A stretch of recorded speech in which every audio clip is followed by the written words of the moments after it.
Kita ke sorotan lainnya, Saudara. Badan Narkotika Nasional Provinsi Sulawesi Tenggara memusnahkan barang bukti narkoba hasil penindakan Januari hingga Juni 2025. Barang bukti narkoba yang dimusnahkan berupa sabu dan ganja. Sebelum dimusnahkan, barang bukti narkoba dilakukan pengujian kandungan. Narkoba yang dimusnahkan merupakan hasil pengungkapan periode Januari hingga Juni 2025. Barang bukti narkoba yang dimusnahkan yakni sabu seberat 1000,12 gram dan ganja 3000,99 gram. Turut dihadirkan 8 orang tersangka yang memiliki peran sebagai kurir dan pengedar.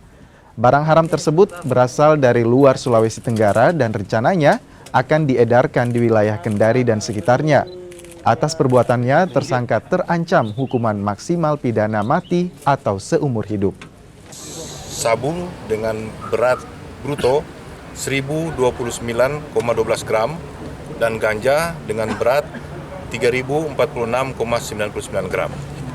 Ini sudah memiliki kekuatan hukum tetap, Pak, dimusnahkan? Sudah, seperti Bapak kita sudah saksikan bersama, ini dilaksanakan di depan aparat penegak hukum, ya, dari kejaksaan, dari pengadilan, dari Polda sendiri, dan dari kami. Pak, seperti apa komitmen BNNP, Pak, pemberantasan narkoba di Sultra? Sudah jelas tugas pokok kami untuk memberantas, ya, mencegah, memberantas akan penyalahgunaan dan peredaran narkoba.